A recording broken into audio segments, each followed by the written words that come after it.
one of the things in starting this that was always in my mind, what does it look like for someone who's interested in this thing to do it, and have it fit into their life? So that means removing the barrier of like, you need to take vacation to do this, right?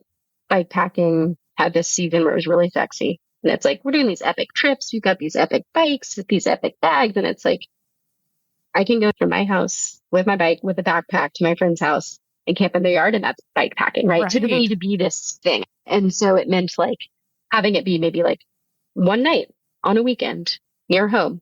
The second piece is like the type of bike you have now. Most people who are interested in bikepacking already have some sort of bike. So it meant like what trails are available? Like what do we have in town that you can get to without having to adjust the bike? And then the bags, the camping gear, all of that. And so really looking to figure out how to remove kind of those barriers. I think the gear library has been really special because people will come and they're like, I didn't think I could do this thing. And then I got the stuff and then I did this thing and it was fun. Oh. It's like, and it's not like 15-year-olds. I mean, the youth are cool, but like, it's like grown people with jobs and responsibility and lives who are like, oh, I did this thing. Like, I remember my partner came on one of our trips and she was like, I've wanted to do this, but I didn't have the bridge. Yeah. No one could carry me over the bridge to like have the experience. And then she did it. And she's like, okay, I could do this again. And then you see it. And that feeling of like, I think empowerment is overused, but there's something to be said about this opportunity to see a thing that you want to do that you think you can't do and then to do it. That's cyclist, community organizer, and founder Devin Cowens describing her approach to creating opportunities for people to experience the joy of bikepacking. Devin founded the Radical Adventure Riders Atlanta chapter, a cycling community for trans men and women, cis women, non-binary individuals, and gender-expansive folks of all experience and skill levels. In our conversation, she shares not only what, but how she thinks about building community and scaling a community-focused organization, including lessons she's learned from the bike and, surprisingly, birding. You're listening to the Be a Good Wheel podcast, the show where we explore what it means to be a good wheel by digging into scientific research and personal stories about human potential and performance. I'm your host, Amber Pierce.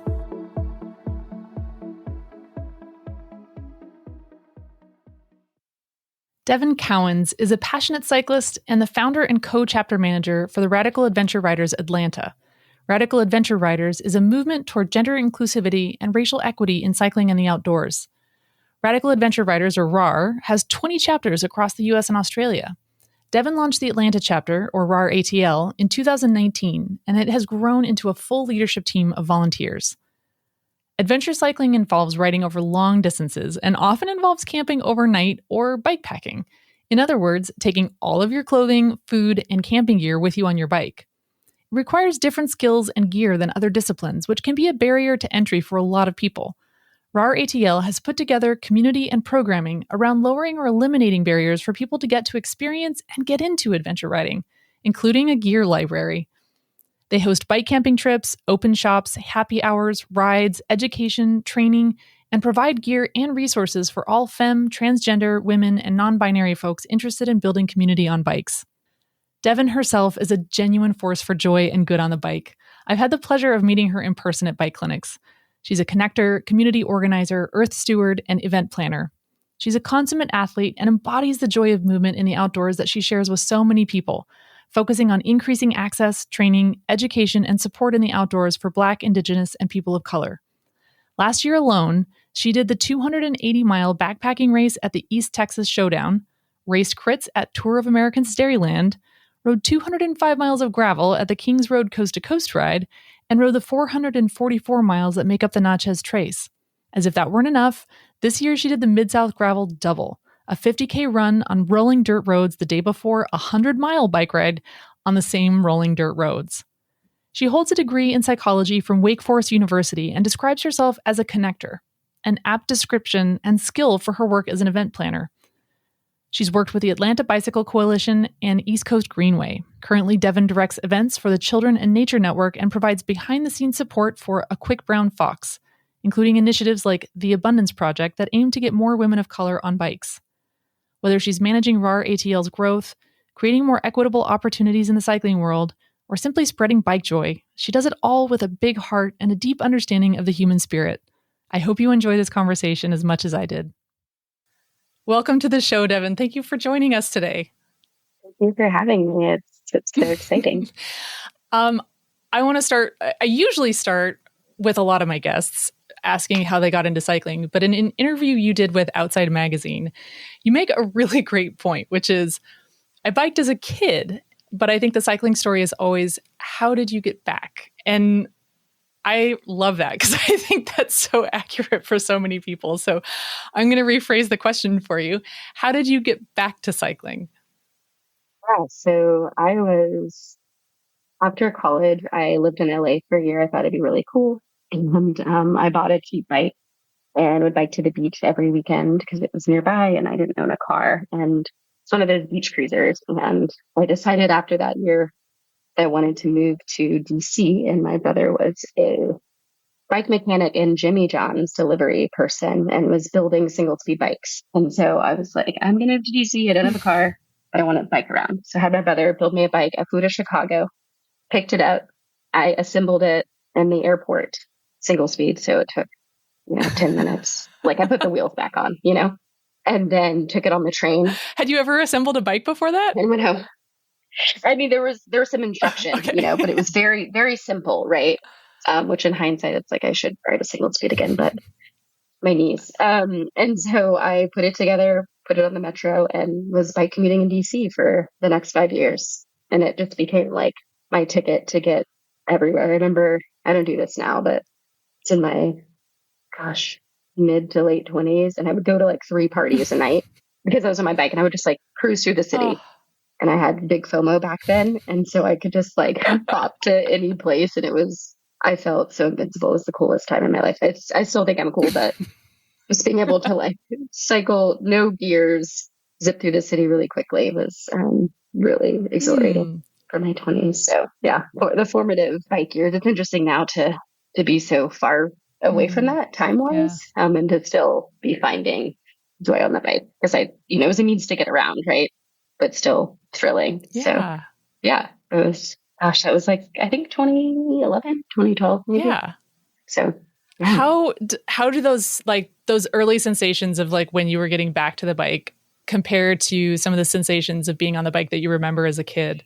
Yeah. So growing up, we used to play this game in the neighborhood called City Hall. I don't know why it was called that. We worked at a bank and we were like, giving out money and like buying houses and, in hindsight, pretending to be adults and playing this game feels dumb, but because now I'm an adult and it's not fun. But there was this freedom to it, like my mom knew where I was, but I could still get around. We stayed in the neighborhood. I wasn't biking on the street. We were just biking between our homes, like a few block radius, but it was just, this was my time to do whatever I wanted. As long as we were in before the sun went down, we were good. And I think being in DC at that time, just being in control of where I went, being able to meet all my needs on the bike and not have to rely on anyone felt really special. I think now I have more responsibilities than I did then, and I still find freedom on the bike, right? I still get that sensation, but it's more like, oh, I cleared that rock garden on a mountain bike, right? It's less like, I still feel that freedom when riding, but it's just different than I was because there were so many like things. In DC was kind of the first time I was like out queer in like a big city, living on my own, having a job, paying real bills, right? My time in LA, I was doing AmeriCorps, so I was on like a limited income. So DC was like the first big girl job, right? I love it. The magic it's incredible how the magic of the bike can span such a long period of life and so many iterations of our different selves too, right? Like it's awesome. Absolutely. So coming up more to present day and speaking of kids and outdoors, how did you come to work with the Children in Nature Network? Yeah, so I started working with them in January. Prior to that, I've lived in DC for, 5 years. I've been in Atlanta now for 10. And I moved here in 2015 and had always, I think, been outside. Like it was outside riding bikes, hanging out with friends, but I really wasn't like connecting with nature in the same ways that I do now. I'm like an avid birder and like to hike and just native plant nerd. But I was really looking to fuse together my interest and love for the outdoors and nature with also my skill set in event planning. I'm an event planner by trade, and I was working at the Atlanta Botanical Garden doing some event planning and fundraising, and Children in Nature posted this job and 10 people sent it to me. They were like, this is perfect for you. It's like similar, I'm glad I have people close to me that know me. My first friend who sent it was Rachel Olzer, who is a dear friend and lives in Bentonville and is a cyclist, and was like, you should apply for this. And it just sort of was a natural fit. And I knew a couple folks who worked there and connected, but it essentially allowed me to take my interest and expanding equity in the outdoors, connecting people, creating inclusive spaces and communities with event planning skills. And it's been 6 months, and I have to say it's been wonderful. And I'm learning a lot and have an opportunity to add value and insight to the work that they do around event planning, around increasing equity in outdoors for children and families. I have not worked with kids a ton in my career, some with like after school programming, but I've now come to learn that I think there's a big part of me that's interested in environmental education. And I can work with kids, I think, like in the dirt and the soil, which is something that I've done a little bit of, but want to do more of. So yeah, it's been a journey. I was joking with a friend recently who was sort of talking about doing events and figuring stuff out. And I think she's 26 or something. And she was like, I don't know, I think I need more time working to figure out my career plan. And I was like, I've had tons of jobs and been in tons of different alleys and avenues in the workforce. And I'm 38 and I'm finding this thing that I love finally. And like, it's bringing other stuff that I love. So just kind of acknowledging that this is a new chapter in the path that I'm enjoying, and it's opening up all these other kind of wild, exciting things for me. So I'm super excited to be working there and also just have an opportunity to be engaging with folks who are also working in that arena. Yeah. So, yeah. It's amazing how sometimes coming into a new situation like that, it opens doors and opportunities that wouldn't even have been on your radar or wouldn't have been something that you imagined for yourself. Cycling honestly was that for me too. Like if you had asked me in high school or college what I wanted to do for a living, like it never would have had anything to do with cycling. Like it was not even on my mental map. Right. And 1000%. It's fun because I think sometimes it can feel overwhelming, this idea that you need to have some idea of what you want to do, even like directionally. But also it's important to remember that yeah, you can get into something and be really surprised by even an entire new direction that you didn't even know existed. Yeah, the fact that we expect people to go to college at 18 and then decide a major 2 years later is completely ridiculous. I should have taken a gap year. I studied psychology, which was great because I'm interested in people and it's fine and it worked out. But like, I need to be in high school, live a little for 4 years, and then go to college. And I was fortunate. My parents were like, people finish in Florida, you can take as long as you need. And I did. It's just the idea that you're like 18 and you're like, I'm going to be a doctor. That is great for those people, but it's just not, it's so hard. And, anyway, I think the education system is an interesting one in our country. But yeah, I just, I love that I'm this age and I can still be in awe of things and learn things and experience joy in this real, new and different way. And it's like, learning new stuff as an adult that I may never be good at is really cool, right? Like climbing, I like climbing. Never going to be great at that, but it's fun, Like, so I think just having that experience in adulthood is really, really cool. I wish I had the opportunity to take a gap year, but wasn't in the cards. But yeah, I think for you to have the career you've had and to not have even had cycling on your radar as a youth is wild, so right? Like fascinating.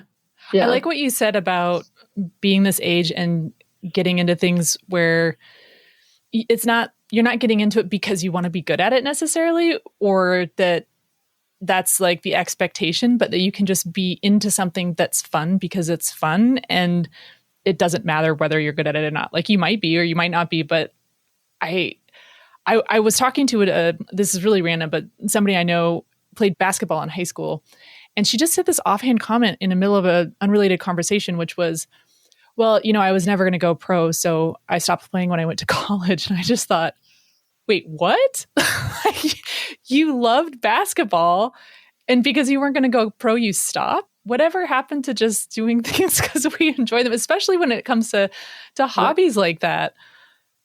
Absolutely. I had a friend, I made some comment about wanting to gotten into birding, and I was like, oh, I should like do a master birding program, like be certified.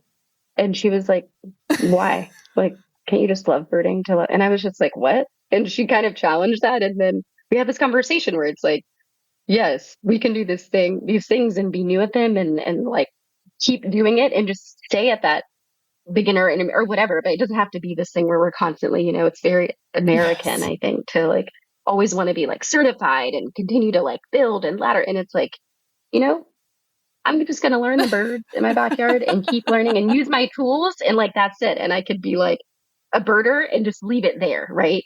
It's not in my nature to do that. And my therapist was like, you are very goal oriented, like in every way, which is hilarious to me. But that's how I am. I'm like, okay, well, I'm birding now. It's been 2 years. I now need to be a master birder. What is the goal that we can, and that plays into also me like always doing the most, but that's another conversation. But yeah, it's just like, can I just enjoy these things for the love of it and stay where I'm at, right? Not everything needs, turn from a hobby to a career, right? Or to something you get paid for. It could just be a thing that you enjoy. Yeah. They can stay there. My partners got certified in yoga instruction, and we were in a yoga class and we were doing hot yoga. And then afterwards I was like, oh, I need to go 4 times a week. I got to get better at it. And she was like, you keep bikes and running. Let me do yoga and swimming. Like you could just come to the class and just use the class once a week to like stretch your body. You don't need to be like the best yoga person or better than me because you like, but I do that with everything. So it's a good reminder to just be like, okay, let's just do the things, keep them fun and not have a bar or a standard. Just like spend time and enjoy it. And like, I got to do more of that. Yeah, not everything has to turn into the next side gig or career stepping stone. Right. Yeah. Absolutely. So I've been marinating on that a little bit, like, and I love the birds, but also, what those like goals and certificate, it's more time, right? And I want to come to some of those spaces of the things I participate in and like to meditate, to heal, to relax, enjoy. And so just having that experience with it that allows me to enjoy it and have it be as it is. I think I've learned like with birding, I want to be able to identify the birds more. But I now know that like more time with the birds helps you identify them, right? Like as you continue, there's apps and all of that. And so, but that progress is slow and that is okay, right? Doesn't need to be this like, I took a class and now I'm an expert. It's like, you ever talk to like second year med students, they like know everything, but they're not doctors yet.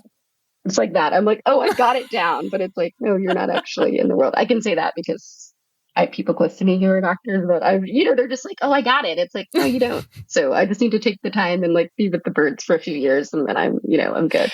Yeah. I think they call that the Dunning-Kruger effect, where you know just enough to think that you know everything, but you haven't learned enough to realize how much you don't actually know yet.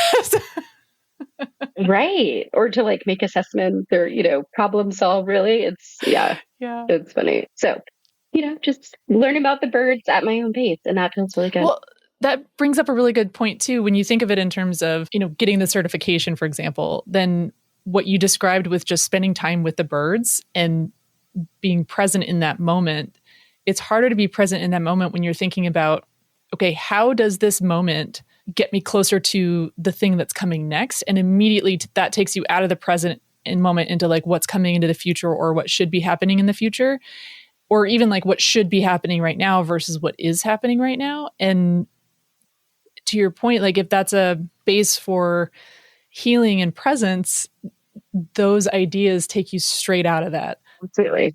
Absolutely. And I've been fortunate to see a couple of hummingbirds like on my telephone line, like right in front of my house. And every time I scream, I don't know what they are. I've just been sitting there relaxing on the patio, the porch, seeing hummingbirds. And I'm just like, this is so cool. And then I'll text a friend and like a screaming emoji and be like, I saw another hummingbird. And that's it. And I just and I'm like, I love that I'm just here watching, like observing, and I'll be out there for 2 hours. And I'm like, this is so great. And I'm like not trying to, I have taken a video or two, but even just like not even pulling my phone out, just like being there and observing and having that excitement and being like, what's next? What else am I going to see? That's been really like allowed me to just kind of like add some ease to my day to day and slow down. But it is hard to not like think about the next thing or what I could be doing or doing the research and then like taking a picture, sharing the picture, what type of, it, just pulls you out. Right. So, but I'm continually trying. So yeah, it's been a good some good lessons. Yeah. What got you into birding in the first place? So I actually, I run a bike group in Atlanta, and one of my friends who was on our leadership team is part of the leadership for Feminist Bird Club Atlanta, and they had a meetup. And so a friend and I went, it was 2 years ago. We were like, okay, we'll go. They had some binoculars, and I was just like taken aback, like literally. I think I saw like a great egret and some other stuff, and I was like, this is so cool. I've never paid attention to birds really. Like you hear them, and I'm in a city, like a city in a forest is how they describe Atlanta. So there's a lot of super forested, deciduous, huge biodiversity, a lot of stuff here. And so there's a lot of birds all the time, but I just wasn't paying attention to them, probably because I was looking at my phone or running to the next thing, being overscheduled. And I was just like, these like creatures are here, like living their life. And like, now I know like providing like a big role in our Yeah. ecosystem. But in the moment, I was just like, oh my God, like this is so cool. And then I actually ended up, because I am who I am, was on this birding trip. I have some bike friends, and I was like, we should do a birding bike packing overnight. And Oh. my friend, there's a Knox, they make binoculars. Sent a lot of binoculars to all the Feminist Bird Club chapters across the US to give folks access to free binoculars. I was like, well, let's do a trip. So then I just emailed the CEO and I was like, I run this group. We want to go birding. We need binoculars. Can you send some binoculars? And they were like, absolutely. Oh, And wow. then that was it. I know that's ridiculous, but yeah. And I was just like, kind of just, my friend's like, you should come, we're doing this. I'm like, yeah, sure. And then I was just like, this is so cool. And I was with people who had birded and they were like able to point stuff out. We were having conversations. So birding with people is also really fun just because you have that sort of citizen science. Mm-hmm. There's the opportunity to like engage. I bird by myself too, but it's really fun to go in small groups. And I was just sort of like gripped by it. I don't know how else to describe that. And it was like the meetup was 20 minutes from my house, wasn't far. I could bike there and got some binoculars. Rest is Love history. it. I'll say you don't need binoculars to bird. Okay, but they help. That's it. I mean, and now it's been an act of something that allows me to slow down, to notice the world around me, to be quiet. You have to really have to listen. It's become, in a way, like a spiritual, like meditative Yeah. practice, honestly. And I think that as I age, I'm learning how fast I'm moving all the Mm-hmm. time, how much I sort of take for granted and what's around me. So birding really is this like, you got to stop talking. You got to like hear, observe, listen, and, it's observing activity patterns, that sort of thing. And there's 10,000 species of birds. I mean, that's like so much to see all the time Yeah. everywhere. This is outside of a migration season. Okay. So we're talking like just there's stuff to see all the time. And so, yeah, it's just become this space for like quiet my brain. I think cycling has done that for me too, right?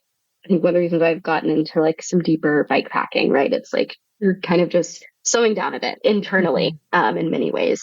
And yeah, I think I'm on a journey to just be less busy. Yeah. And birding is something that slows me down in this intentional way that I've come to love. And now I found community in birding. There's this really strong community of BIPOC birders, Black birders, women birding, that I've been able to connect with. And this is another thing that I do.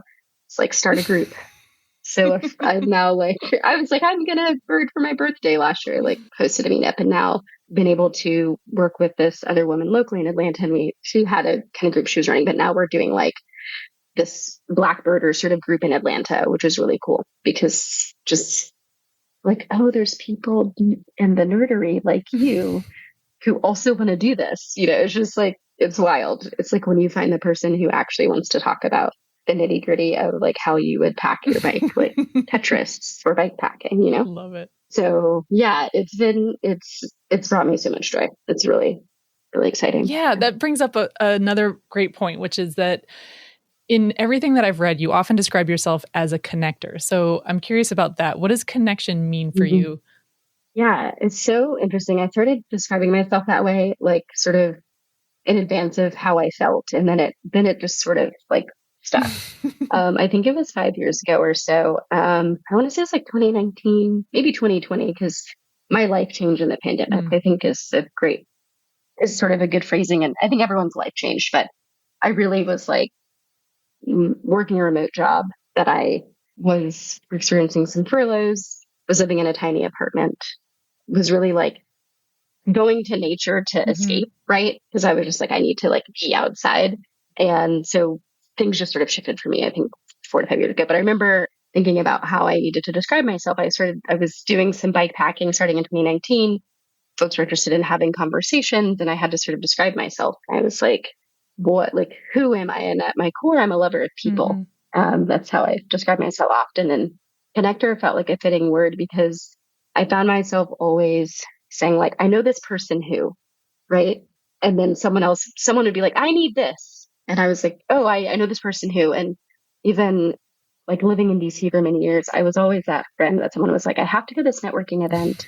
I don't like want to talk to these people. I need a buffer. And I was that friend. Oh. I could talk to a wall. Like it was like, I was that person. And so when I was thinking about sort of this next chapter of my life and getting into cycling more and just bike packing and starting this cycling group, connector felt like a fit because I was interested in bringing people together to find resources to access things and opportunity that would help them and make them happier. And now it's kind of funny because my partner will joke like, oh, you'll just like say into the air that you need a thing and then the thing will just come. And that happens now. It is so strange. I mean, my friend will be like, I need to sell this motorcycle. And I'm like, I don't know anyone who wants, oh, wait, blah, blah, blah, did say they wanted a motorcycle. Where like, and it's the most random stuff. Like that has actually happened. And now it's like become this thing where I'm like, I have this awareness that I am privileged in my ability to talk to people. I have a background in fundraising. So, that's can ask anyone for anything, literally. True. And I have this real skill set in sort of being able to get support for things that I'm interested in. I started this bike group and sort of have seen the way that approaching folks with an intention of building a relationship with authenticity Mm-hmm. and being kind, like people want to help you, right? That's just sort of I think something that connects all of us as humans. And I have seen that in my own life. I've noticed that privilege and the ability to talk to people, to connect with folks from all Mm-hmm. over, right? And so I started using that term, that phrase, and I'm now running this bike group where it's been really powerful to connect folks to bike packing, to opportunities to experience joy on and off the bike, Yeah. right? To build community. And so it was sort of as a self-fulfilling prophecy, but I found the word connector and it was like, I was already doing Right. that, but I found the word later, but I didn't really believe it. And then I started saying it. And then I'm looking back over my life and I was like, oh, I've always been this way, Mm-hmm. right? And always just wanting to help people. Like in kindergarten, we'd have this parent teacher meetings and my parents would joke like the feedback from the teacher was like, Devin always wants to help everyone else with their homework, but we want Devin to do her own homework. And I would just be going around like, what do you need? And it's just like, what? Why am I like, I was like 6. How old are kindergartners? I don't even know. Like I was 4 to 6 Yeah. or something. And my small, my tiny self, I was doing that. And like present day, like I have to sort of dial that back sometimes too, because I need to, take care of myself first. But yeah, I do really feel, I don't know the right terminology, but like there's something inside me that is activated when I like am able to help a friend, someone that I know well, and help someone who like needs a thing or a resource, and I just happen to know it or have access to it or connect them to someone who Yeah. might, and that feels really good. And it's kind of like a joke now because, like I said, I remember I needed to get a gift for a friend, and I was just like, oh, I need to find this. I went to some antique shops, couldn't find it. Then I was like at someone's house, like grabbing some native plants, and I mentioned it loosely as I was referencing someone else, and they were like, "Oh, I have one of these just in the back." I'm not saying what it is in case you hears this podcast, and I haven't been able to deliver the gift yet. But then it just appeared, and it worked, and I was like, "This is wild," but that happens to me all the time, Amber, like all the time, and it's just fascinating. And I'm like, okay, this is who you are. Yeah. So yeah, You're I leaning just in 5 years ago, I was like, "You're a to connector." this. Yeah. Literally, yeah, I think it's a part of my life Yeah. purpose. So yeah, it's been really cool to come into that and to own it. And It's lovely. It's lovely. yeah, and It really and is. it's I think it allows me to in the work that I do, Mm-hmm. right? Like even as an event planner, someone who's convening people, I find that being a connector allows me to like make it happen, right? So, like in an event space, events are just organized chaos, but having relationships with people, being able to talk to people, see them like eye to eye on the same level, relate, Mm-hmm. has really added value to the strength and the type of work that I do. And so that has been really cool too, because I was just sort of using it like, oh, I'm in this bike world now. I'm a connector. It was like kind of fun, but it's actually like permeates all facets of my life. And it's really who I am on the inside. Yeah. So that's been a cool sort of progression over the years to kind of learn myself and lean into that sort of descriptor. It seems thanks for asking about that. It seems so aligned. And I imagine the way that you're describing this connection, I mean, an essential component of it is like really understanding through, an empathic connection, what it is that other people need, what it is that they're actually looking for. And I imagine that when you're planning an event, that's a really, important aspect of it. Like, what are the people who are attending this event needing? Like, what are the different kinds of people that are going to be here? And what are the things that all of those people are going to need? And I mean, that seems like just the perfect match. Yeah, it's worked out quite well. I think planning events for work can be different than planning events for like people you care about and love, like close to you, right? I've acknowledged that too. Like planning an event for my bike group, I was like, oh, this is harder because there's like a connection to it. Planning my mom's surprise birthday, a little harder, but yeah, there is this sort of, it's been really useful, right, in my day to day. So yeah, it's been a powerful word for me, more than I thought. I want to get into your work with Radical Adventure Riders, but before we jump right there, I want to stay on this for just a second because you have a background in psychology. So I'm really curious, how do you use your background in psychology to kind of does that influence how you view connection, how you approach it? Yeah, so I remember wanting to study that, and it's funny, college feels like 8 years ago. And I remember I wanted to be a psychologist, right? Or, well, at that time I was like psychiatry, psychology. And then I was thinking I wanted to be a counselor. Like I wanted to help people, right? And then I realized that I could not. College was hard. Yes. And then I needed a graduate degree to like continue on. And I was like, oh, I have to go back to school. Okay. Because it's like you're either teaching or doing clinical. It was like not, and then counseling, again, more schooling. And so I don't know that I think looking back on it, like I'm very, very curious around how people think. I'm curious around like what has occurred in your family of origin that makes you who you are, right? And then how you're thinking and like arrive at these different places in terms of how we can connect. So yes, in sort of this roundabout way, but at the time I couldn't have, like when I was like, I'm going to major in psychology, it was like, oh, I like my dad's a physician. I was like, I like people. I want to understand interactions, and social psychology was really interesting to me when I was younger. And so I was like, oh, I'll do this. And then I was like, oh, more school? No, no, I'm an experiential learner. I was like, I can't do this. But no one's asked me this, right? So this is interesting. But I do think I am sort of curious about sort of this nature versus nurture debate, family of origin, how it affects our relationships, both like romantic and other platonic otherwise. And so I do think in a way that sort of was like the seed that started it all, but not in the path that I was thinking it would, right? And so I now do a lot of reading about relationship psychology. I am someone who's a proponent of therapy. I am very interested in relationships, friendships, maintaining those, what it looks like to have like intimate platonic friendships, what it means to understand how like we relate to others, what we can know about ourselves to inform those relationships. So there's a lot of threads there, and it is something I think about, something I journal about. I think if I could go to school part-time for free, I might consider, something like that in my future. But I did an internship during college at the Ronald McDonald House of Winston-Salem and worked with a counselor there. I still remember her. And I remember thinking like, this is so cool. Like she meets these people and she has this skill set to really change these people's lives, right?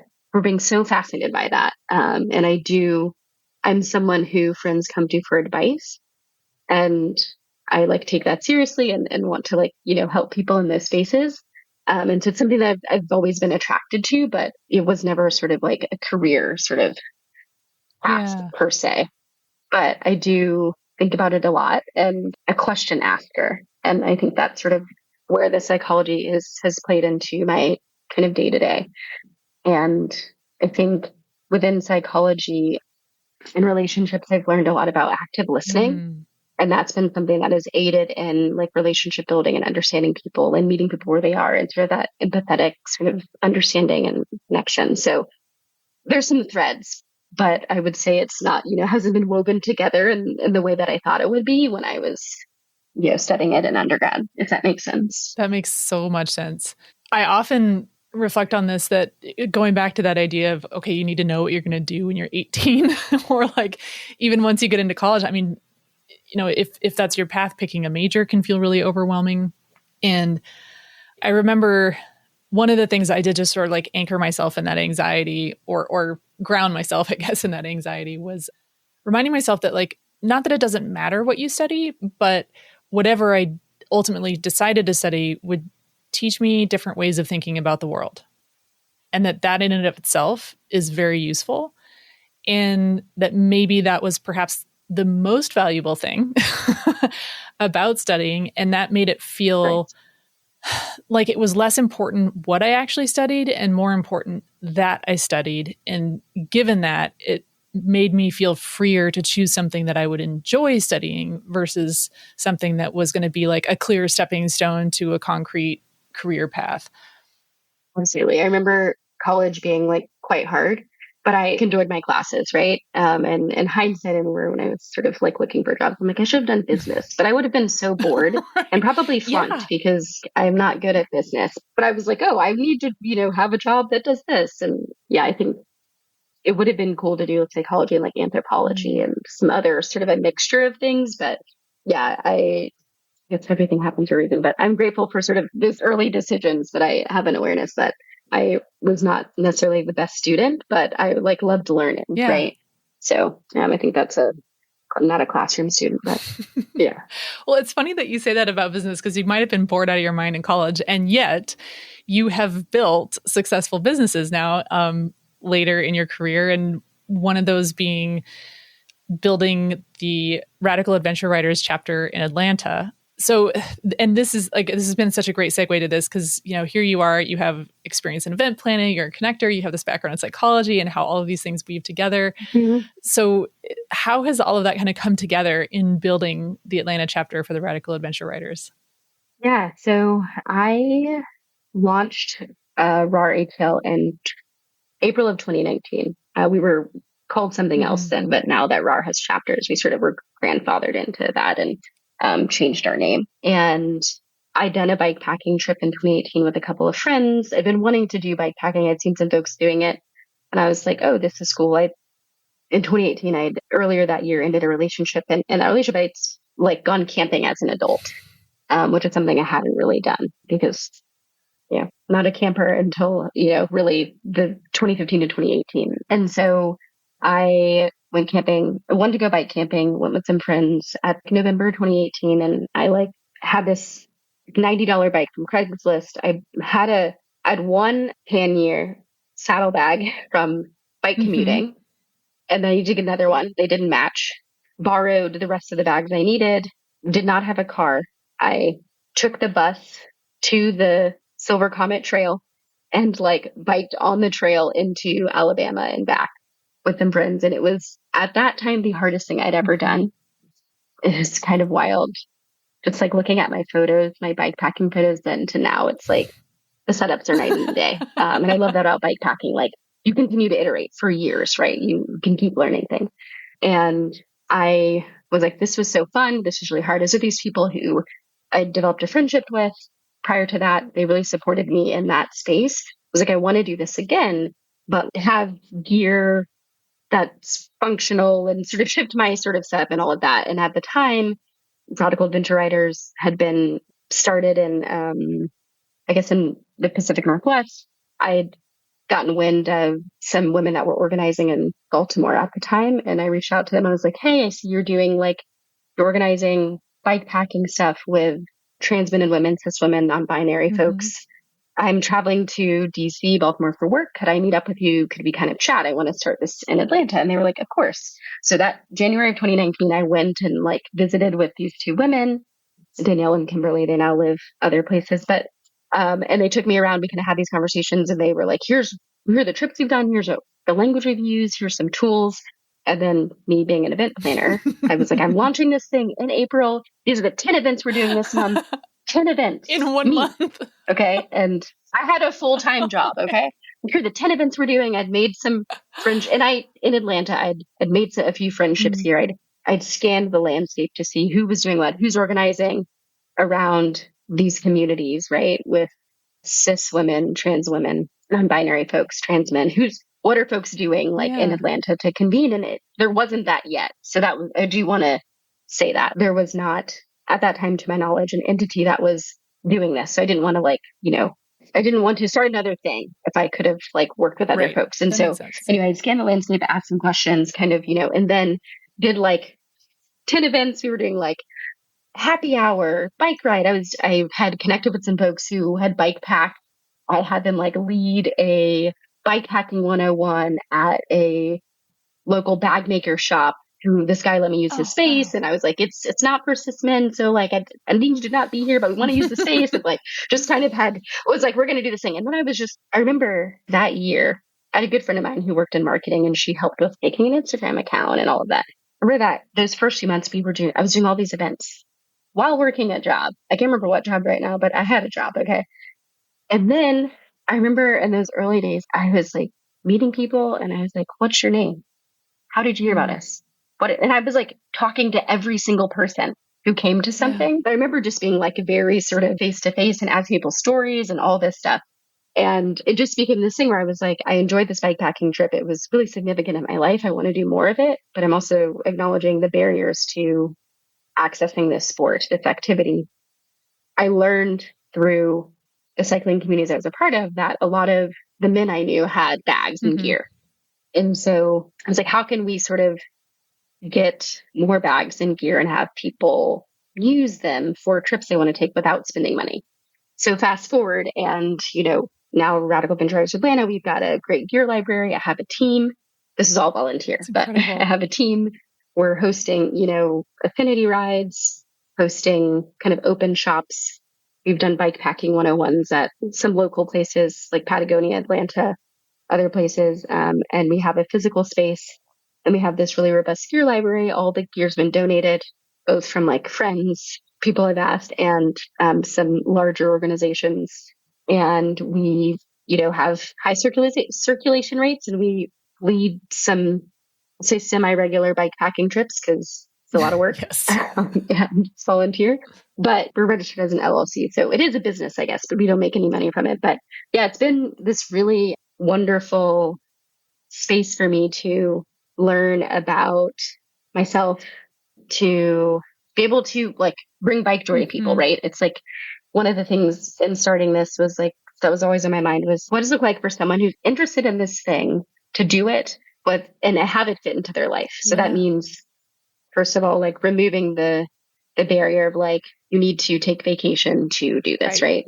Bikepacking had this season where it was really sexy. And it's we're doing these epic trips. We've got these epic bikes with these epic bags. And it's I can go to my house, from my house with my bike, with a backpack to my friend's house and camp in their yard, and that's bikepacking, right? So it doesn't need to be this thing. I mean, I wouldn't recommend regularly bikepacking with a backpack because of shoulder pain, but you can still do it, right? And so it meant having it be maybe one night on a weekend near home. First of all, the second piece is the type of bike you have now. Most people who are interested in bikepacking already have some sort of bike. That meant what trails are available? What do we have in town that you can get to without having to adjust the bike?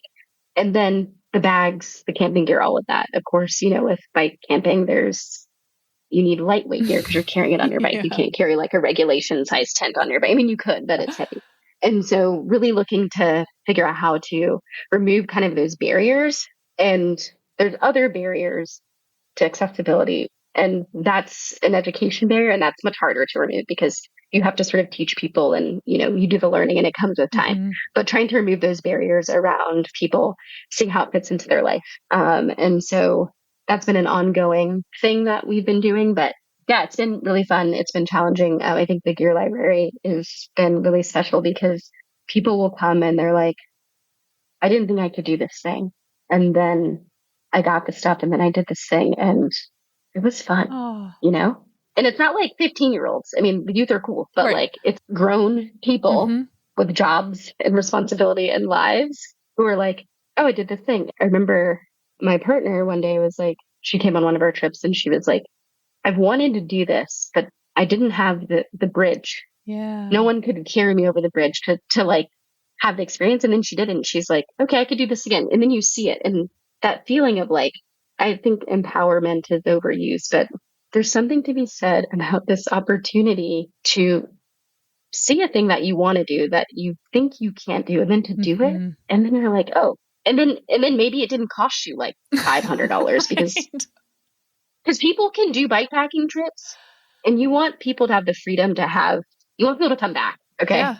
And not everyone has the privilege to have like a really good experience and come back, right? Sometimes you do a bikepacking trip and it rains, it's your first time and you don't do it again, right? That happens. And so having that thing where someone's like, this was fun. I was with a group of people. I want to do this more. And so to sort of see that in real time and to have these conversations and these testimonials, it's so soul enriching. We don't lead as many introductory trips because it's very hard to do that with regularity in terms of like the support systems and it just being like a volunteer thing. But we are working on like providing kits and routes for people to do it themselves and to do like the training and then they kind of, that's a great idea. But yeah, it's been really, really awesome. I would love to, one day do it all the time, but I have, responsibilities and bills, but I have, so two of my friends who I've worked with on this specifically, we've sort of,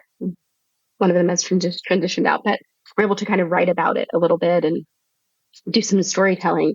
And recently had a conversation with a woman who is kind of talking about different types of libraries, a non-traditional library. And we were chatting with her a couple of weeks ago and she was like, you're transforming lives. And we were like, okay, what are you talking about? But it was really cool to just talk about the people we connected with and what we'd done and how we had like this perfect combination of, I have this friend, both of my friends are librarians. My two bikepacking friends are librarians. So one like created the catalog, right? The other one who's a librarian is like a YouTuber and can like film. And then I'm the person trying to get the free I'm like, wow, we have the perfect combination of three people with skill sets to do this thing. And we were just like, this has been a true labor of love, right? And we're still iterating, like trying to figure out like a sort of a locker model for folks to pick stuff up and all of that. But it was really cool to just like look back on the journey of how it started. We were originally going to be in my basement for the gear library and that just doesn't make any sense, but here we are. But anyway, RAR ATL has been something I could not have dreamed, right? That has come true. Like I sort of in the beginning kind of built the ship as I was driving the ship. I don't know the right terminology, but now I'm sort of in the phase of like, how do we make it sustainable longer term? What does that look like to be able to do this I want to do, provide free programming, right? But then be able to like have a physical space, store gear, get more gear, outside of the gear library, like build community, right? Have someone come in who rides bikes, who wants to meet folks, wants to have a good time, wants to be in an affinity space. We do BIPOC rides, we do trans non-binary rides. We have an all community ride, which ends up being just like really queer, which is great. And then also providing some of those bike maintenance, bike classes, workshops, so folks can sort of just feel good about the skills that they can acquire when like out on a ride and able to kind of take care of themselves. So I probably won't have children, but it's felt like my baby in a way, And so I think that I've been hard on myself at times of like, this could be better. It could, but it has been really cool to kind of have the journey and the story. And I'm now finally at a place where I do have a team. I have learned how to delegate. Folks are there was a period of time where I went to every single event. Oh, wow. And then over the past year and a half, it's been like, oh, actually, I don't go to the rides because we have a volunteer crew and like someone who's managing that. And we like staff the rides and, and sort of we all have roles and it's a little team. It'd be great if we could get, $1 million and then people get paid over the next 10 years. And but, that's in the 10-year vision plan. But dream. Yeah, it's been really cool. And we're still growing and iterating and some exciting things coming, I hope, in the next 12 to 18 months as well. That. So yeah. What are some of the biggest challenges you've had? You've mentioned a couple, like delegating, because I mean, you've grown this from the point of, okay, let's just do the thing to now being at a point where you're thinking longer term about sustainability, and the problems that you're solving now are so different than the ones that you were solving in the beginning. What are some of the challenges that stand out to you as having been like really maybe formative learning experiences? Yeah, it's funny. We used to have a newsletter, and that was an email I was writing in Courier New with the events, like just an email. It's Now great. it's MailChimp, but it was like me typing up notes in Courier New font. I don't know why I thought that made sense from my email account, and it's just like grown so much. But I think one of the biggest challenges is building a thing and then recognizing that like I don't know everything. Mm-hmm. And just because I started it doesn't mean I'm going to do it the best, right? Yeah.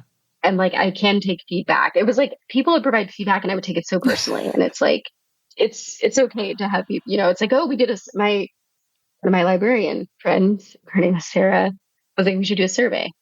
Are we giving the people what they want? She didn't say it like that, but and we got the survey results and I was like, gutted. And there's some good stuff in there too, but every little comment I was and I remember thinking like, I'm learning, I'm figuring this Mm-hmm. out, and feedback is critical to Right. help us like expand and grow. And so I think creating a thing and then recognizing that I don't need to do everything. I don't need to guide everything. I need a team to do something successfully. And, to have multiple voices helps us grow and be strong and like maintain.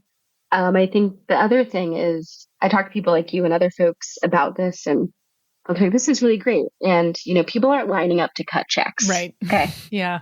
The fundraising, getting money for a thing like this, it's so challenging. It's like you have to prove many things. And, I think we find this in a lot of things that are not sort of checking the box of, marketable, Mm-hmm. run by men, like all of these things, Yeah. right? And so people are like signing up to like cut checks for like queer BIPOC run stuff. Right. You know what I mean? Yep. And so thinking about what is the way that we can tell the story of what we're doing and get support in a way that works for us, Mm-hmm. right? You're not a 501c3. That's something that I've thought about. I think we may move to later, but that's not where we are yet. What does it look like to tell the story of what we're doing, get funding, and not like exploit the people that are a part of this community, right? Yeah. And really that delicate balance of this is something that I think you should support for the following reasons. And I'm not going to like have, 17 people like write their life story about why it's made a difference, right? And also leaning into community for support and not necessarily like these large industries or large sort of, the bike industry is at a time recently. Yes. Funding has ebbed and flowed. And so, Yeah. I've learned from friends, from Aisha, Mm-hmm. from my friends Ra, around like the importance of controlling the narrative and not sort of giving into what folks who are offering you money like need, or what trying to guide like, okay, we're going to give you this, you need to like jump through these Right. hoops. And having that freedom to even say no to something that isn't in line with like values, and you don't know, not all of us have the privilege to say no to those things because like funding is funding, right? And so thinking about what our core values are, what the ethos is, and then being able to have that sort of drive how we connect with folks who give money. A lot of the money we receive have been from friends of mine, friends that I've just asked for money. We've received some grants that didn't require like being a nonprofit, but yeah, it's, funding has been, and I've had some bike sponsors who've like supported me directly and cut a check, and I've given that money to RAR, but yeah, that's been a challenge, I think. And I think the third thing would be, I started a thing and I don't need to be there forever, Yes. right? I'm not ready to leave, but, knowing that I'm a nonprofit person and founder syndrome is a thing that is talked about a lot. And how you like start a thing, you run a thing, and then you didn't have an inability to run a thing well. I don't want that to happen. And sort of now my next step is like, what does sustainability look like in the next 3 years, 5 years, 10 years? What does it mean if I leave Atlanta? I don't have plans to do that, but life Could is happen. life is an adventure, right? Anything could happen. And so what does it look like to have good documentation, operations, systems, teach people what to go forth, engage with the right folks, be in a state of learning so that I can reach a point where I don't need to be present all the time. We are there in some ways that just, in 5 years, if I want to like move to Mexico, that's okay. I don't need to be present. And I think the model of that collective community is one way to do that. When folks feel like they all have a role to play, all supporting each other. I think that is something we're we've worked towards as a team and still building that. But yeah, and then like succession planning. Like, what does it look like? I don't know yet. I don't have the answer, but just, making those plans. And I think 2 years ago, I was like, I have to be here for this to run well. Now I know that is not true. But that was something that was sort of gripping me, because I have grown so much in the past 6 years or 5 years. My cycling interest and skills have grown. And that doesn't mean just because I was a person at this one time, I need to keep up this thing where I felt a certain way. I don't feel that way, but I just sort of as an example, like, I don't know how I'm going to feel in 3 to 5 years, but I do know that it's a good thing. I want to continue to build a community and make sure that it is strong, and then kind of see what it looks like to put in some support that it can continue without me having to be present. So yeah, it's been, gosh, I need to write a book. Just I was going to say, I do need to, I do journal quite a bit, but I have journaled less about this. But yeah, just thinking through as I talk about it, like all the sort of waves and. Well, it's really clear. I mean, you're really playing the long game with this, right? Like you're not taking money in the short term that might sacrifice the integrity of the community, and thinking about how whatever funding you take on is going to impact not just you and the organization, but all of the community members and people who are benefiting from it. I mean, everything that you brought up is just incredibly thoughtful and forward thinking. And I love that you articulated all of that, because I think anyone else who might be listening, who's thinking about building community, who's thinking about, maybe they have a community and they're thinking about funding challenges, like all of the questions that you articulated are questions I think that are super important to be asking. So yeah, thank you for going so deep on that. Like, that's really. Yeah, no, it's like, I hadn't thought about that in the past, but it's reminding me too, like I need to sort of record some notes around, what we're doing, thoughts, plans, that kind of thing. So I appreciate the question. Yeah. We'll be right back with more from Devin Cowens after this quick break. We want to make this podcast financially sustainable and need your help to keep a good thing going. Sign up for a Be a Good Wheel membership on Ko-Fi and get access to extended guest interviews, bonus episodes, and Be a Good Wheel gear. Monthly memberships start as low as $3 per month. Go to ko-fi.com/beagoodwheel to join other members who are supporting the show. That's ko-fi.com/beagoodwheel. And now, back to our conversation with Devin Cowens, founder of the Radical Adventure Writers chapter in Atlanta.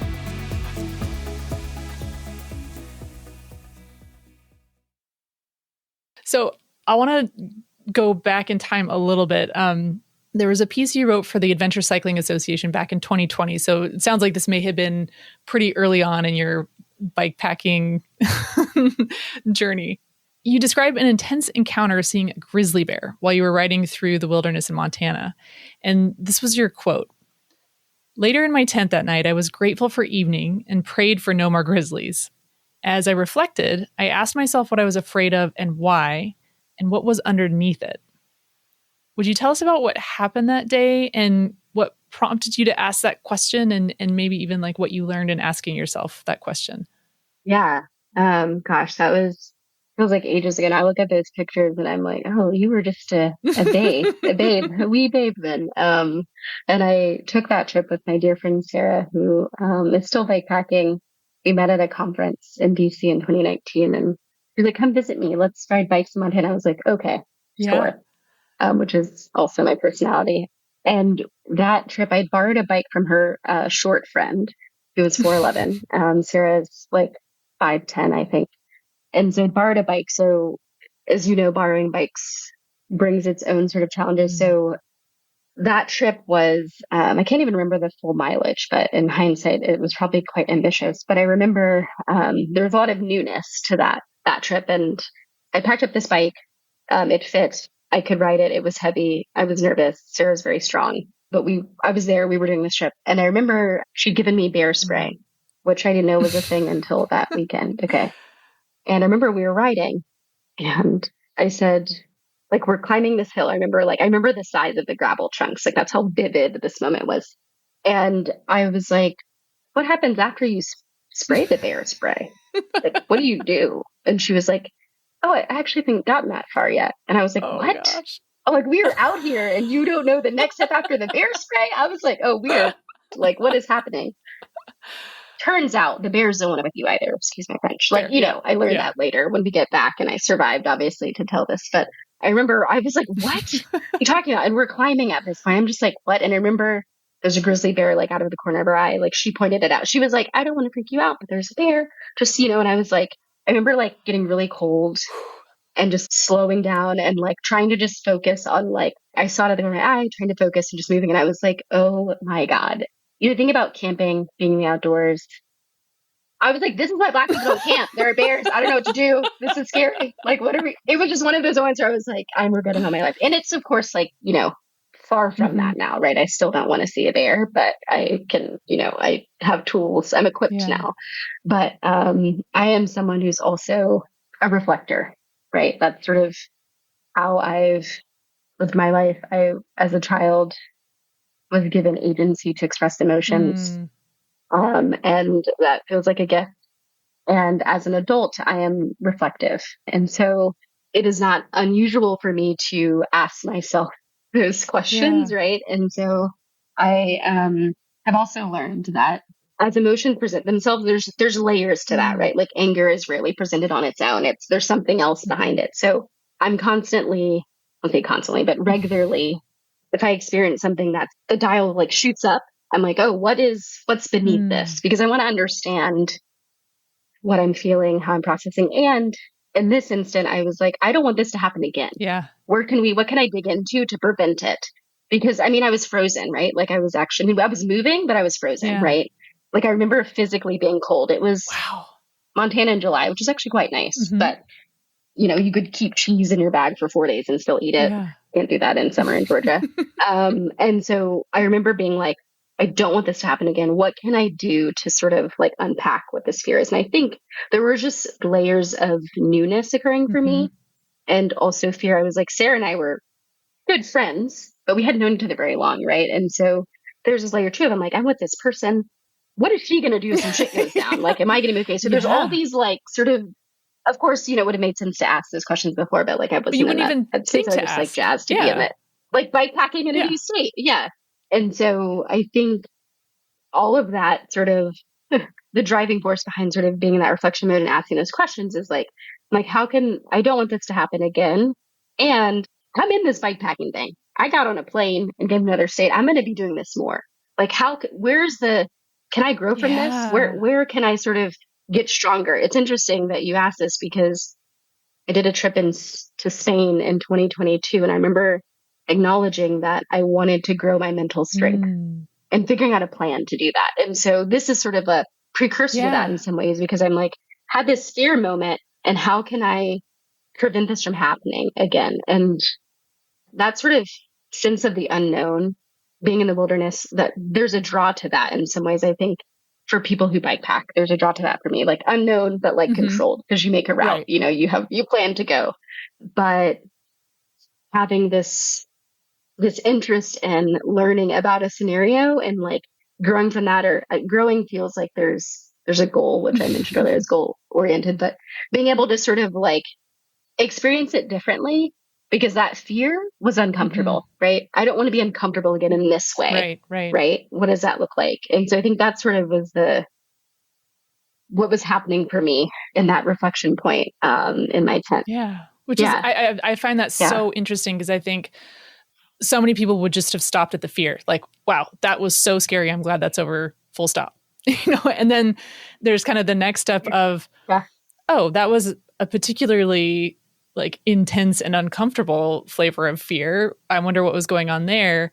And then you even went a layer deeper and like, well, what might be under the fear? And in the article, you started to articulate how it really connected back with specifically being a Black woman in the outdoors. Can you talk a little bit about what you uncovered when you started peeling back those layers?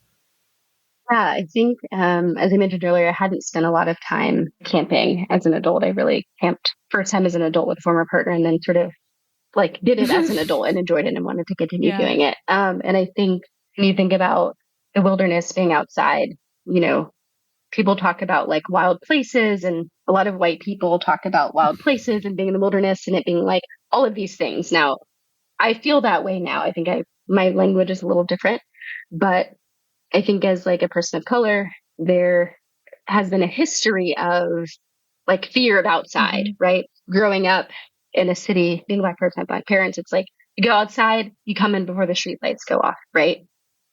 There are like dangerous things outside. Nature is healing for me now, but as a kid and growing up, it's like, the world can be a scary place. Being in the wilderness with animals, like there's this layer of, I was talking to a friend a few years ago, and she was like, "Why would you camp outside? You have a home, a nice house. It's like, why would you want to be sleeping outside? Why are you doing that?" And so that is something that I think Black people of color, that's still a conversation. I have this huge community of people of color that camp in or outdoors, but there's still a large number of people, BIPOC folks, who are like, "I'm not camping. I need to be outside for what? There's scary out there." Right. And so there was this moment for me of, I'm doing this thing that I enjoy. And there's this layer of fear around like what could happen if I'm approached. I was with my friend who I trust and care about, but what's been my experience outside? What tools do I have to respond to something that is unknown? How do I react to different creatures?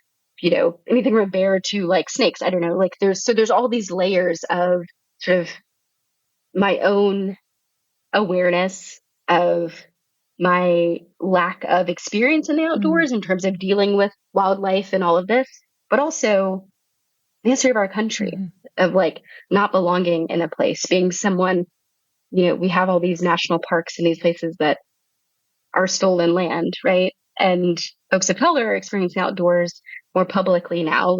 I think we're in this movement of, folks of color have always been outside, but we're seeing sort of folks being more like communicative, sharing about it, the sort of advance of social media, all of that. But there's a lot of racism and things associated with this space not being for us. And so all of that stuff has gone through my mind as I've learned, the history you're taught in school, the actual history of like our country and all of that. And so I have much more of an awareness of the language as I'm explaining it to you now. But then I was like, outdoors is scary, right? There's a fear, and I'm articulating it now. But then I was like, the feeling was there, right? But it wasn't. And, now like explaining it and just to people, then it's like, oh, you go into Montana to ride your bike and camp in the woods and there are bears. Like, what are you doing? Yeah. Right. I remember thinking like, I'm with my friend. I trust her. I am safe with her. Am I safe out here with her? Right. Like that sort of thing too. Like there's this other element of safety separate and apart from us being together, of me just being a Black person in the States. And there were moments on that trip where I didn't fear for my life, but there were moments where white people said weird, rude, because I was a Black person outside on my bike doing this thing they hadn't seen, right? So that still happens. And so I think there was a moment in that trip where I was like, what does safety look like for me, separate and apart from the relationship with my friend who cares about me? And, we have this rapport, but what does it look like for me? And then how am I equipped to handle that? And what can I not control in that space too? Because people are going to do what they want to do, right? So I think I was just for the first time peeling back those layers, like the reality of that. I am now someone who feels much more equipped to be outside. I look at the outdoors differently. And there's still a small part of me that is like, has that awareness of like, my safety in the outdoors is something I need to constantly be aware of because of society, because of the history of this country, the racism of this country, the way that laws, national parks, all of that, and not just national parks, but safe park. There's always, and I live in Georgia, right? It's like Atlanta is a beacon in a big state full of people who are okay with Black people not going outside. You know what I'm saying? And so that's something that and most folks of color, I think, have to stay aware of. And, we're still fighting there's a lot of folks working this movement around, we've been outside, we will keep going outside. Indigenous folks were the first peoples outside, like in this country, right? And so all of that is still something that is still being discussed in a way that is, we're still, the needle's moving slowly on that, right? Around making these spaces for everyone Yeah. truly. So yeah, a lot of just like, I think feelings, layers, beginning to understand like what that means for me. And maybe is something that kept me from being outside in that way. Like I grew up playing sports, right? So I was in nature, right? But I think a small part of me not going outside in that way until I was sort of with my friend Sarah, and with, bike packing was just that fear and that awareness. Mhm. I mentioned camping before. My former partner is white. Like she brought me outside with regularity to camp in the woods, right? Right.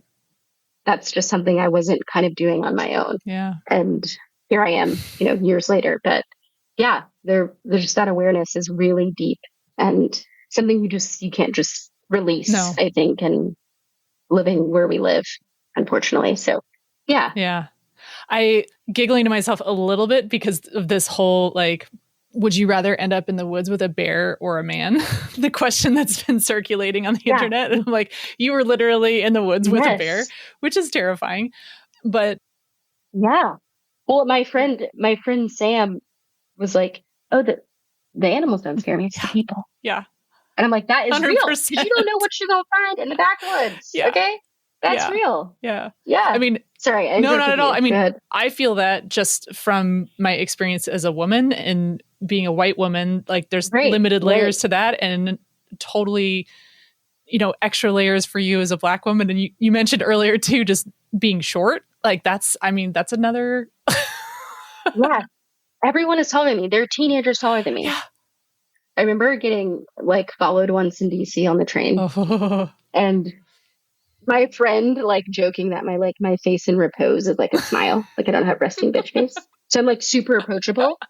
And I was just like, yeah, I smile at mm-hmm. strangers because I'm friendly, but like everyone is taller than me. So it's like this man is following me, and I'm just like, is this really happening? Then I was like, oh, this is happening. And I was later like, I couldn't even like have like an angry face to be like scary or like, and then it was just like, and everything is fine. But I remember I think I am someone who people tower Mm-hmm. over me. That's just, my nieces and nephews, yeah, having that awareness that I'm like black woman and short. It's like another layer of that. That it's just, It's a lot.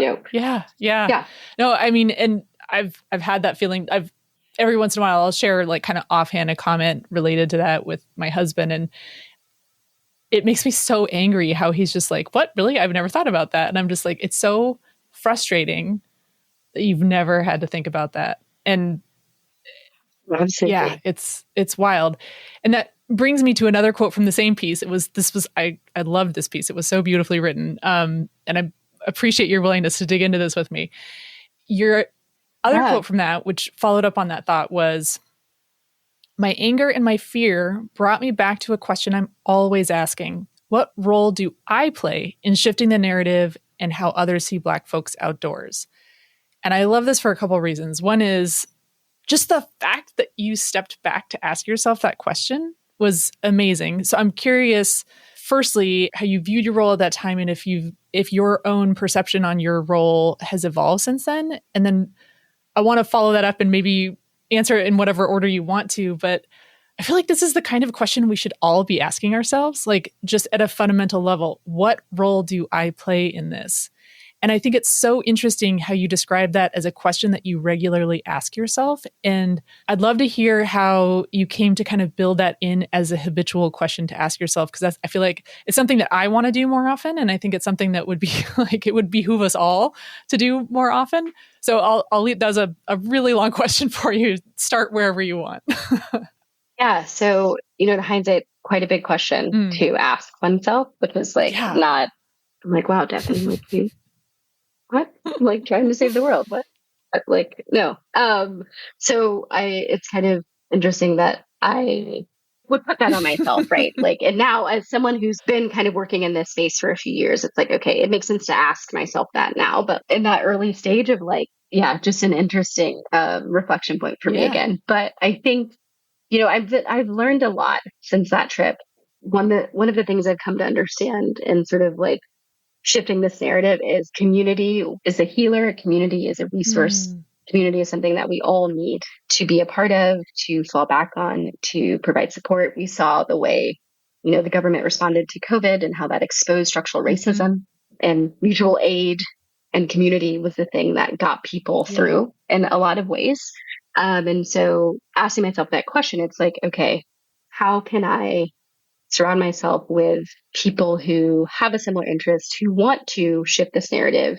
How can I tell my own stories to then shift someone else's view of how Black people are recreating? I think the Black Foxes are a great example of kind of taking back those narratives and shaping, being in control of like how we recreate, how stories are told about how we recreate. And again, this awareness of how our country came to be and what was happening before, land was stolen, right? And so I think a lot of that is around education, having these conversations, educating folks, educating myself. I think the education goes both ways. And we've all had maybe some sort of U.S. history, which is not really U.S. history. And so taking that time to read more about Indigenous community, Indigenous practices, what actually happened, right? And like digging in. Now we have the internet, right? I think, in school it was not, I remember when AOL came out and that was a big deal, but like just doing our own research around like reading books who are authored by folks of color, storytellers, all of that. So doing some of the education and then sort of just connecting, not just, but connecting with folks who are working to build community, who are working to be in the outdoors with other folks of color, who are working with land management organizations, working with national parks, working with state parks to shift some of these old laws, to have conversations around like laws that were created years ago that like don't matter anymore, right? Or like aren't relevant for present day. And I think it is sort of, there's all of these different ways that we can work on how folks of color are seen in nature, in the outdoors. I was listening to a speech, I think it was a conversation a few weeks ago, and this guy was one of the 4 Black men who like hiked Denali or something, and he was like, I want to stop being the first. Being the first in a thing, it's like, yes, that is great, but it's like we're past 2000 and there's still all of these first, and asking us why. What systems exist where it takes so long for like one of us to slip through? I mean, Aisha, like she's the first. Yes, Aisha was a preschool music teacher and was just like, I want to do this thing. And she put her mind to it and she did it. She's the most determined person I've ever met, right? Very stubborn, determined. It's great.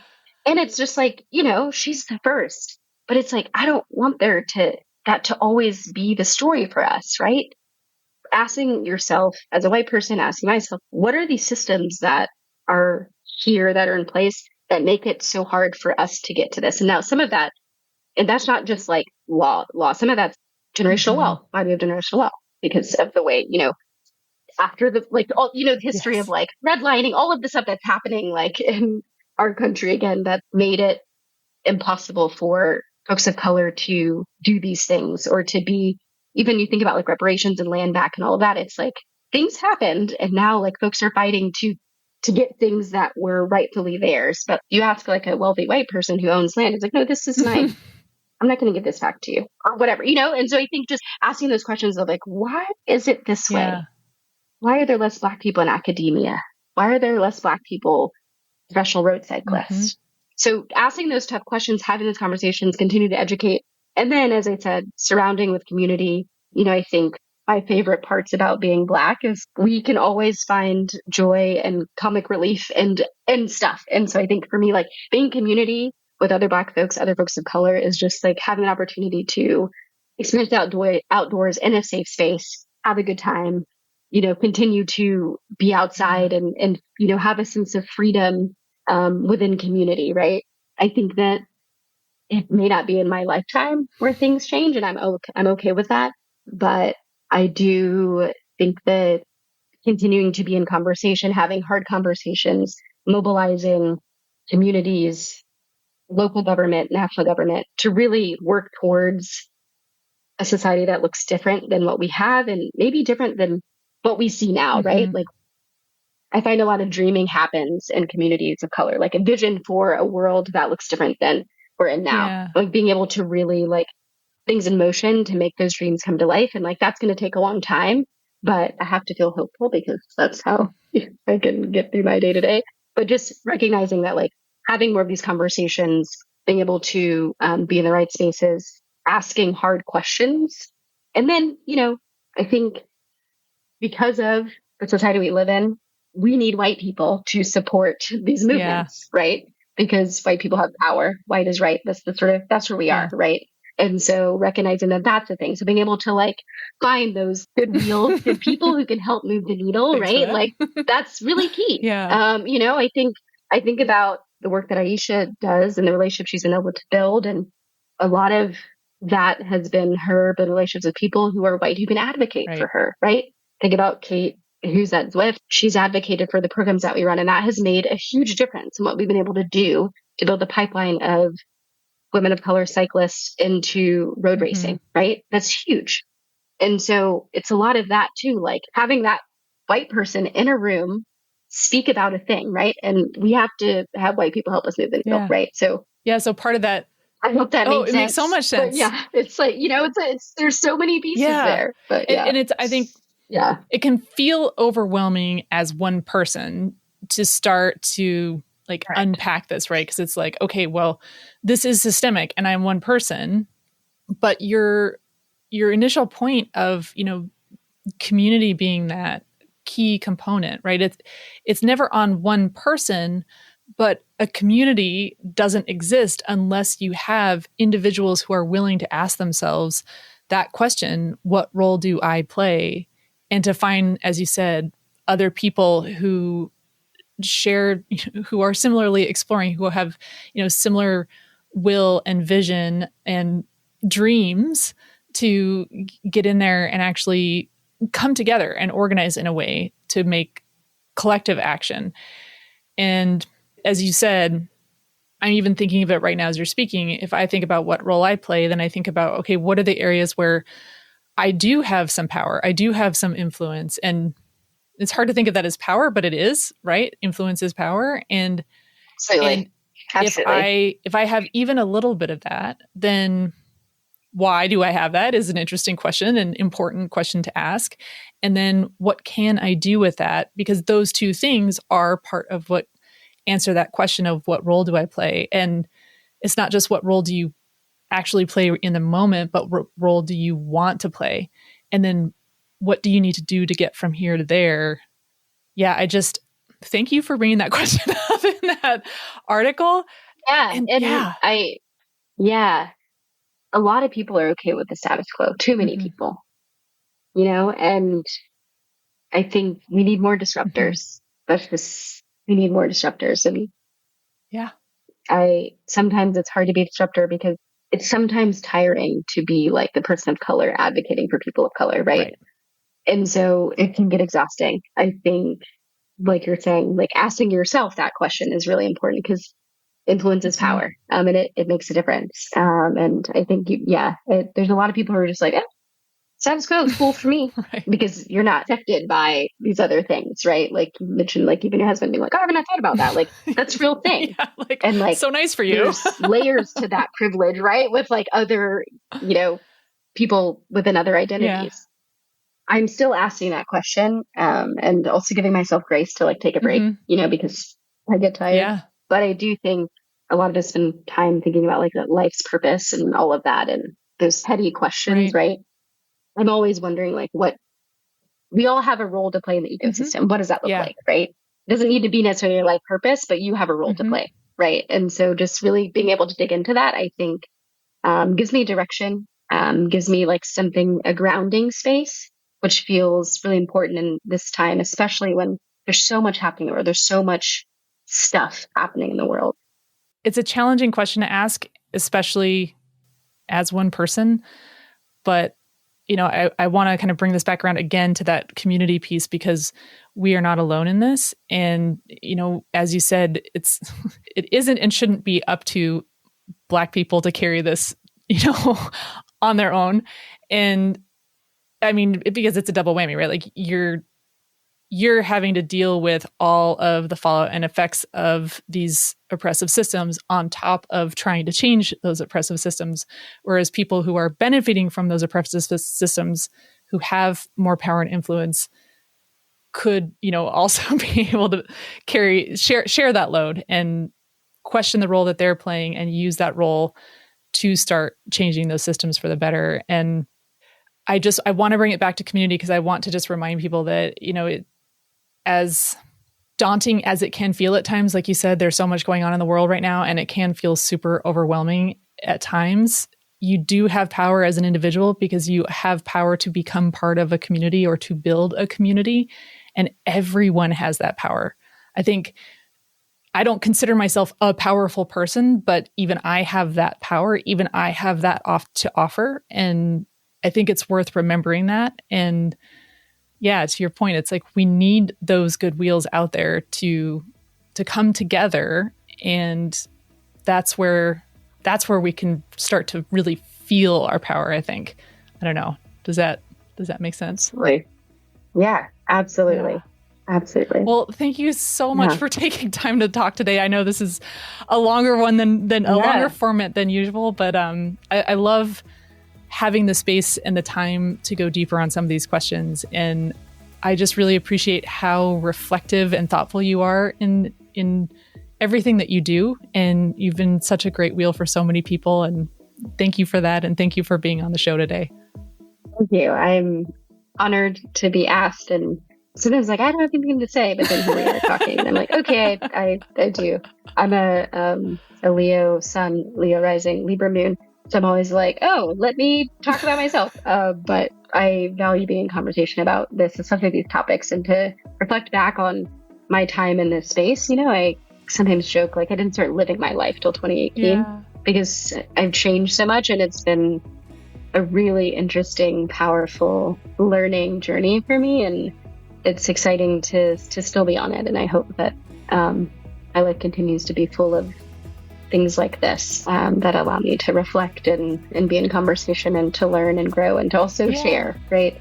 What I've learned in my own experiences. So I'm grateful for that. Well, thank you for saying that. And thank you for sharing all of your wisdom and experience, because I mean, even just the questions that you were running through about founding and scaling, RAR ATL. I mean, it's just, it's incredible. And I think folks are going to get a lot out of this conversation. So thank you, Devin. Thank you. I've always admired Devin and really enjoyed the research I got to do for our interview. I was so intrigued by her piece for the Adventure Cycling Association, even though it was an older one, in particular because it demonstrated such a profound awareness. And not just in the sense of being internally aware. I was really struck by her impulse to challenge herself, to learn more from the emotions that arose for her in that moment of fear, and especially to wonder, what role do I play in this? One of the things I learned as an athlete and continue to keep top of mind is to direct my energy toward things in my control, and to work on letting go of the things beyond my control. It's so hard to witness and feel helpless about the dark and difficult things in the world. And it's so important to remember what is within our control. That question, what role do I play, gets at the heart of this. What is within my control or influence to contribute? And how am I directing my energy and contributions? How are those actions and contributions nourishing the good that we want to see? We each have something to offer. Devin's insight is essential. Don't stop at the surface fear, the surface anger. Seek to learn something by digging deeper, not just for your own self-understanding, but also for the benefit of the relationships, communities, and cultures to which you contribute. Thank you for joining us for today's episode. This is an abridged version of the full interview. To get full-length and extended versions of each episode, sign up for a membership on Ko-Fi. Memberships start as low as $3 a month. Check out all the perks at kofi.com/beagoodwheel. That's ko-fi.com/beagoodwheel to sign up. The Be a Good Wheel podcast is produced by our wizard behind the curtain, Maxine Philivong. If you loved today's episode, don't forget to rate us 5 stars. Until next time, thanks for listening and thanks for being a good wheel.